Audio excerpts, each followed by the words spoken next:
Hi, this is a presentation on what a good leader looks like. I'm Reggie York. This presentation is geared primarily to those in the human service kind of organization. Are you emotionally stable when you're in the leadership role? It's a good question. It helps decide what kind of traits you have that serve you well as a leader. Under pressure, for example, do you tend to be calm, predictable, and confident? Or do you get moody, angry, and unpredictable when you're under pressure? Which one is best characterizes you? Obviously, the better one is the first one. You tend to be calm, predictable, and confident. When faced with evidence of failure, what do you do? Do you admit mistakes and take responsibility? Or do you become defensive and focus attention on blaming others? Obviously, the first one is a better way to be a good leader. That would be the better trait to have as a leader. Are you a leader with integrity? Do you focus on getting the job done well and meeting the needs of group members or the organization? Or are you obsessed with beating the competition and just impressing others with your own performance? Which one are you? Obviously, if you're the first, you're in a better position to be a good leader. What are your interpersonal skills? Are you sensitive, tactful, and considerate, leading to a network of good relationships? Or are you insensitive, abrasive, and intimidating? Obviously, the first one is the better way to go in regard to leadership skills. Is a good leader more likely to be calm than angry? Yes, calm is better. More likely to be competitive or cooperative? What do you think about that one? Competitive or cooperative? Well, cooperative is better for leaders than being competitive. Not that being competitive is always a bad idea. It's just that if you have a choice between being cooperative or competitive, particularly in the human services organization, you're better off to choose the cooperative avenue. Is the good leader more likely to be intimidating than warm? I would say more warm than intimidating. More likely to tell it like it is or be tactful? I say be tactful is better than telling it like it is. Is a good leader more likely to be predictable or unpredictable? Predictable is better. You might want to stop and look over these and think about them and see which one best fits you. Here are some discussion questions. Is the good leader more likely to be calm or angry? Well, we said calm, right? We've actually gone over each of these, so I'll just put that up there for you to look over and refresh yourself on it. So here's a summary of leadership traits from research. One of the best sources for leadership research is the work of Yuckel. I hope I'm pronouncing his name correctly. I do not know. Here is the reference. The following points that I'm about to make on the slides that follow, or many of them, comes from this particular source. So one of my questions to you is, what did this author conclude? Do effective leaders tend to find demands and constraints as of little importance, or do they seek to understand them? Constraints and demands.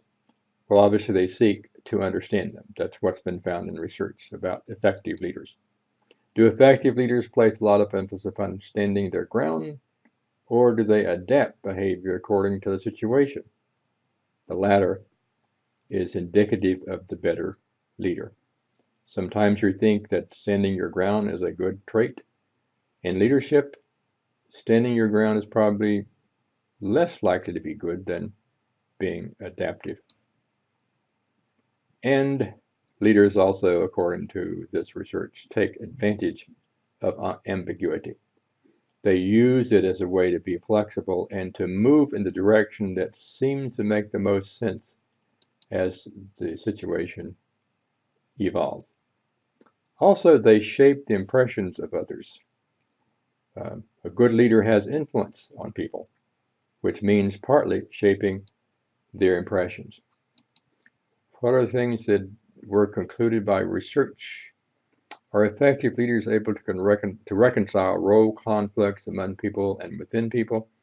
Or do they ignore role conflicts and people work them out by themselves? Well, they do not ignore it. They help people to reconcile role conflicts.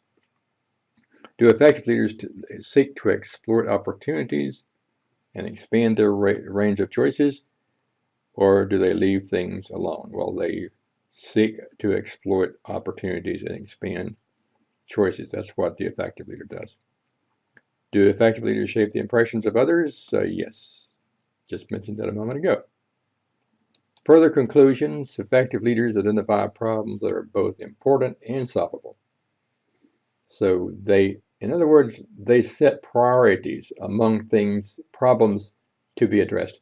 There are always lots of problems a leader can face and can spend time on. An important thing is setting priorities among them so that you are addressing the more important ones and the ones more solvable, where you can make a difference. Then they take responsibility for dealing with them in a systematic way. Two different keywords there, responsibility and systematic. So as a leader, I'm going to take responsibility for this, and I'm going to be systematic. I'm not going to try to avoid responsibility. You see that happening a lot in ineffective leaders. They are flexible enough to adapt their behavior as situations change. They don't just stay stuck in a particular position when new information suggests that situations have changed or that what has been used is not effective and so forth. And they don't just stay with something because they have identified this as their idea. They should be prepared to say, well, we need to rethink this situation. Some more conclusions. Effective leaders are self-confident and have an internal control orientation. By that I mean they see themselves as the master of their own fate. An external control orientation means that you tend to believe you are the victim of forces outside your control that control your outcomes and so forth. So an internal locus of control means you think you are the master of your fate. That's better for an effective leader to have that kind of orientation. And they are achievement oriented. By that, we're talking about these 5 different things. You might want to hit the pause button, just look at them, pause, and think about them, and then come back. So you see several different guides there. What are your greatest strengths as a leader? When you reflect on the traits of the effective leader, what do you believe are some of those traits that are your strengths? What do you most need to improve? So you might want to pause, hit the pause button and think about that, or when the presentation's over, you can think about that in regard to the different things that make an effective leader. Are these your strengths or areas in need of improvement? I'm just going to give you a list. One is articulate, one is perceptive, one is self-confident, one is self-assured, persistent, determined, trustworthy, outgoing, friendly.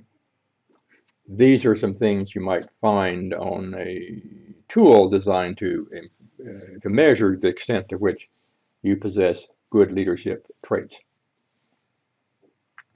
And here is what you would see if you stop and look at these, whether you have these or not. So think about it.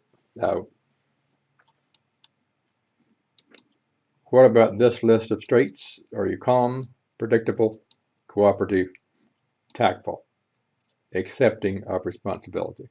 Are these things that describe you? Or are these things you probably could use a little bit of work on? Do you need to be more calm, more predictable, more cooperative, and so forth? What will you do in order to improve? Will you get training? Will you read more about these traits? Will you give yourself exercises designed to improve your traits or something else?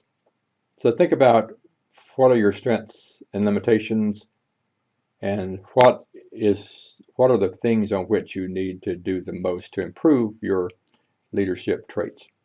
This is the end of the presentation. I'll say one more thing. Research on traits has shown some certain traits are better than others, but when you do research on traits, usually the result does not find that traits are the most important thing to know about leadership. There are other things that say more about your effectiveness as a leader than do the traits.